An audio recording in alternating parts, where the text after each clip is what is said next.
Hello everyone, कैसे हैं आप सब लोग। आई होप आप सब लोग बहुत अच्छे होंगे। ये ब्लॉग है संडे का और इस संडे थोड़ा सा मुझे ये था कि मैं काफ़ी सारे काम निपटा लूँ, क्योंकि आपको पता है मुझे शादी में जाना है।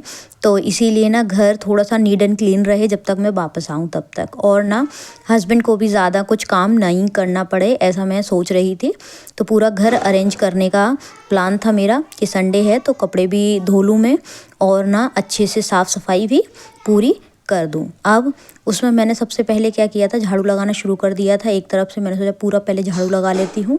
हालांकि अभी बेटा जी सोए हुए थे और ना बिटिया रानी उठ गई थी, तो अभी बिस्तर वगैरह ज़्यादा अरेंज नहीं कर पाई थी क्योंकि बेटा जी सो रहे थे। मैंने सोचा अगर उनके उठने का इंतज़ार करूँगी तो काफ़ी देर हो जाएगी, इसीलिए मैंने सोचा झाड़ू लगा लेती हूँ और फिर बाद में पोछा लगा लूँगी, और फिर अगर कोई कचरा निकलेगा अभी बेड झड़ाने के बाद तो फिर से लगा दूँगी।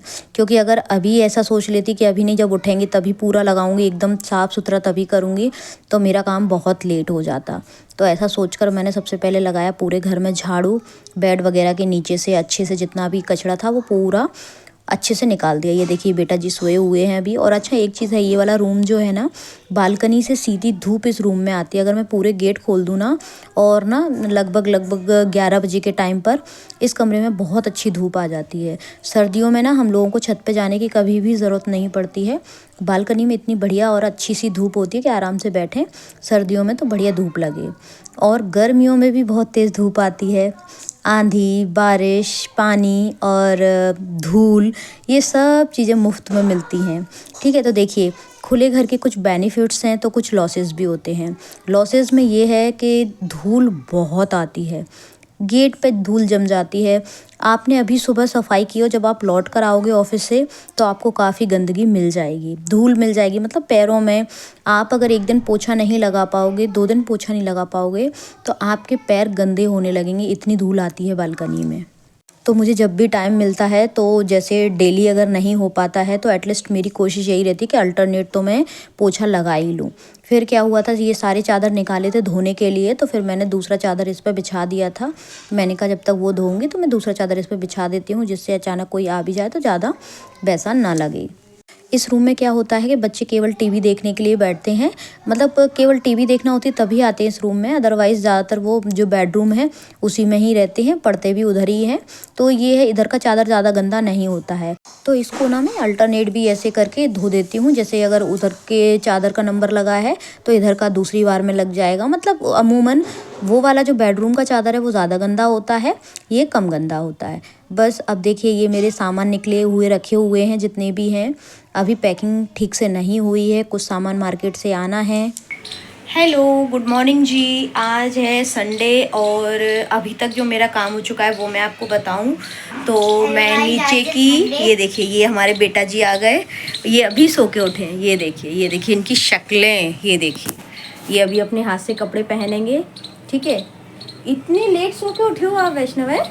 कितने बज रहे हैं पता है आपको? 8:15। ठीक है जी, तो जो मेरे काम हो चुके हैं वो मैं आपको बताऊं कि ना अभी नीचे की सफाई हो चुकी है, कपड़े धुल चुके हैं। अब पानी मैंने लगा दिया है, वो इसलिए कहीं लाइट वगैरह ना चली जाए, तो ये बच्चों को दोनों को नहलाना है तो पानी लगा दिया है। और ऊपर की थोड़ी सफाई रह गई है, तो झाड़ू लग गया है, पोछा लगाना बाकी है। तो फिर अब मैं पोछा लगाऊंगी और फिर उसके बाद क्या करूँगी, वैष्णव के लिए दूध बनाऊँगी। दीदी भी पिएगी और वैष्णव भी पिएगा, है ना?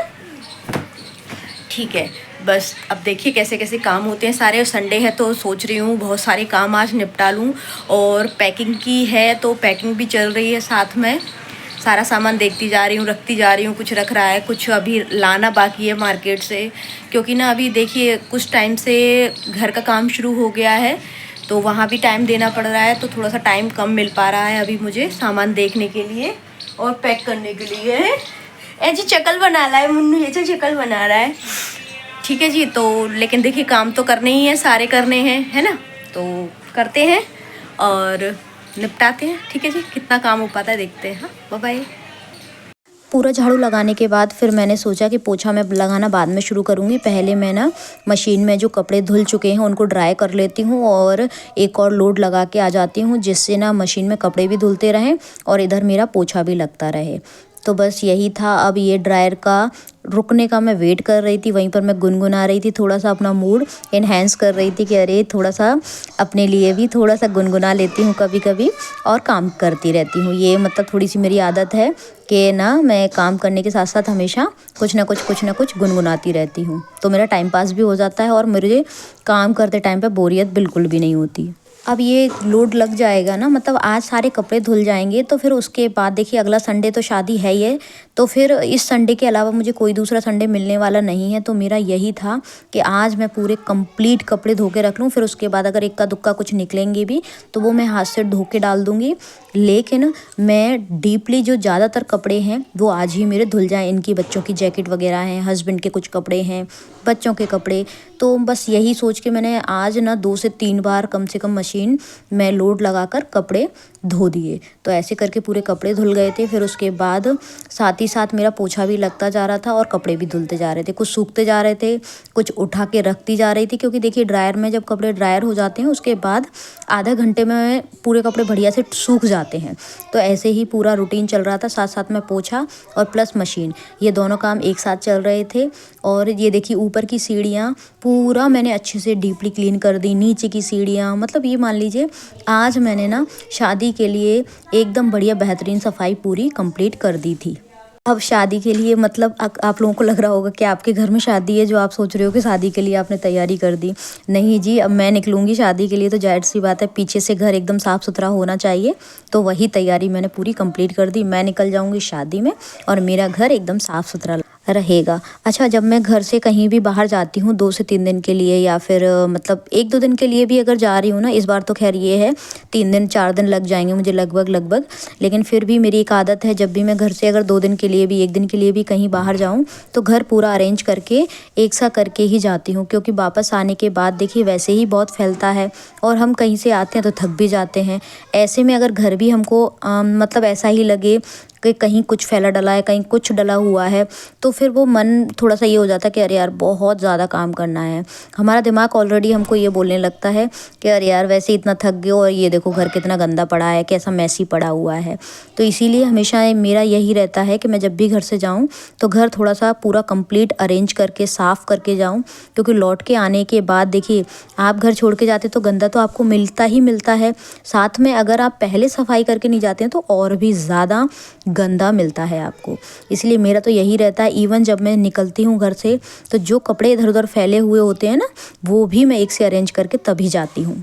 एक एक करके सभी जगह पोछा लगा दिया था, सीढ़ियों पे लगा दिया, कमरे में, बालकनी और ये फ्रिज की तरफ पूरा एरिया, मतलब अच्छे से पूरा कंप्लीटली डीप क्लीनिंग हो गई आज। अब पोछे में मैंने फ़िनाइल डाल लिया था, कभी कभी क्या करती हूँ फ़िनाइल डाल लेती हूँ और कभी कभी ये हो जाता है नमक का जो पानी होता है उससे भी लगा देती हूँ, और कभी कभी सर्फ भी डाल लेती हूँ। जैसे कभी लगता है ना कि थोड़ा चिकना चिकना सा लग रहा है या फिर थोड़ा सा क्लीननेस की ज़्यादा ज़रूरत है, तब मैं सर्फ डाल लेती हूँ। और आपको जैसा पता है कि टाइल्स में मतलब जो कहते हैं ना डिज़ाइन वाली टाइल्स है, तो मुझे हफ्ते में या फिर 15 दिन में एक बार ब्रश लगाकर मुझे साफ़ करनी ही पड़ती हैं। लेकिन अभी मैंने पिछले हफ्ते ही ब्रश लगाकर अच्छे से साफ़ की थी, तो इसलिए इस हफ्ते मुझे अच्छे से जनरली जो पोछा लगाते हैं वैसा ही लगा दिया था, ब्रश नहीं लगाया था, फिर भी एकदम चमक गई थी, बढ़िया नीट एंड क्लीन हो गई थी। फिर उसके बाद ये सारा काम करने के बाद, पोछा लगाने के बाद, फिर मैंने जो नीचे की सीढ़ियाँ हैं वो पूरी साफ़ कर दी थी और नीचे की जितनी भी सफाई थी ना वो सब कर दी थी। सारे कमरे, जो बेडरूम है ना, जैसा मैंने आपको अभी बताया था ना बेडरूम में बहुत बढ़िया धूप आती है, तो ये आप देखिए कि ना, आप देख रहे होगे ना ये मेरे ऊपर धूप आ रही है, ये गेट बंद है तब इतनी धूप आ रही है। जब गेट खुला होता है ना तो पूरा ये जो लाइन है ना सीधी, इतना पूरा एरिया जहाँ पर मैं बैठी हुई हूँ और ये आगे, ये पूरा बढ़िया से अच्छे से धूप के बढ़िया से प्रभाव में रहता है क्योंकि देखिए क्या होता है कि ना यहाँ पर जैसे बच्चे, मैं नहलाती हूँ बच्चों को तो यहीं पर उस पर खड़ा कर देती हूँ चटाई बिछाकर या फिर कारपेट बिछाकर, तो यहाँ पे बच्चों को बढ़िया अच्छी सी धूप मिल जाती है सर्दियों में। फिर उसके बाद मैंने नहाकर भगवान जी की पूजा कर दी थी। ये देखिए मेरे भगवान जी का मंदिर, जो कि कोशिश मेरी रहती है कि हमेशा साफ़ सुथरा और सुंदर रहे। हालांकि ज़्यादा पूजा पाठ मैं नहीं कर पाती हूँ, लेकिन फिर जितना भी बनता है भगवान जी के लिए श्रद्धा से कर देती हूँ। फिर उसके बाद मैंने नाश्ता बनाया, सबसे पहले बच्चों के लिए पोहा, और देन उसके बाद पूरा प्रॉपर बनाया खाना। खाने में आज बनाई थी मैंने आलू मटर की सब्ज़ी। तो आलू मटर की सब्ज़ी सर्दियों में देखिए बहुत अच्छी लगती है, मेरे बच्चों की तो फेवरेट है, और जहाँ तक मुझे लगता है हर घर में आलू मटर की सब्ज़ी सर्दियों में बहुत ज़्यादा बार बनाई जाती होगी और सबको पसंद भी आती होगी। मैं जैसे बनाती हूँ मैं आपको बताऊँ। देखिए सबसे पहले मैंने तेल गरम होने को रख दिया था, उसमें डाला जीरा और उसके बाद प्याज और देन उसके बाद जो क्या करती हूँ मैं, एक कटोरी में सारे मसाले जो पिसे हुए हैं वो डाल लेती हूँ एक एक करके। और फिर उसमें क्या करती हूँ, थोड़ा सा पानी मिक्स करके थोड़ी देर के लिए रेस्ट करने के लिए रख देती हूँ, जैसे 1 मिनट 2 मिनट, जिससे ना वो पानी पूरा मसाले जो हैं वो अच्छे से सोक कर लें और फिर उसके बाद उसमें अच्छी सी एक ग्रेवी बन जाए। अगर हम देखिए कोई मसाला पीसते नहीं है ना, उसके बाद भी अगर इस तरह से मसाला डालते हैं तो मसाले में ऑलरेडी थोड़ी सी मतलब ग्रेवी जैसा पूरा टेक्सचर आ जाता है, बहुत बढ़िया बनती है। अगर आप बनाना चाहें इस तरह से तो ट्राई करिएगा। सारे मसाले बढ़िया अच्छे से मिक्स होके ना बहुत बढ़िया फ्लेवर आता है और देन टेस्ट भी बहुत अच्छा आता है। फिर उसके बाद मैंने उसमें डाल दिए टमाटर और टमाटर में थोड़ा सा नमक डाल देती हूँ, जिससे ना अच्छे से वो गल जाए टमाटर और बढ़िया अच्छे से एक पेस्ट जैसा बन जाए उसका टमाटर का। और फिर उसमें सारे मसाले ऐड कर दिए और बाद में जो थोड़ा सा बचा था कटोरी में, उसमें थोड़ा सा पानी डालकर और हिलाकर और उसमें मसाले में ही सारा डाल दिया और उसके बाद बढ़िया अच्छे से चला दिया। 2 से 3 मिनट उसको अच्छे से भूंजा और जैसे ही मसाले सारे भुन गए और उसके बाद सारी जितनी भी सब्जी थी, आलू और मटर जो काट के रखे हुए थे वो सारे उसमें डाल दीजिए। सबसे सिंपल सब्जी और सबसे आसान और प्लस टेस्टी यही बनती है और ना इतनी जल्दी बन के तैयार हो जाती है ना कि अगर आप एक तरफ रोटियां बनाने के लिए आटा लगा रहे हैं और दूसरी तरफ अगर आपने सब्जी छोंक दी है तो ये मान लीजिए ये बहुत जल्दी बन जाएगी। अमूमन घरों में ये ज़रूर ही बनती होगी जहाँ तक मुझे लगता है। ठीक है जी, तो बस ऐसे करके मैंने आज पूरा खाना तैयार कर लिया था और आज बहुत सारा काम निपट गया है। अब मैं ये है एक तरफ से थोड़ा सा रिलैक्स हो गई हूँ कि ना अब मैं शादी की तैयारियाँ अच्छे से कर सकती हूँ और ना पैकिंग वगैरह जो मुझे करनी है वो भी मैं करूँगी। लेकिन अभी क्या है, घर का काम चल रहा है तो उस चक्कर में बिज़ी शेड्यूल बहुत है, टाइम नहीं मिल पा रहा है। देखते हैं कब कैसे क्या होता है।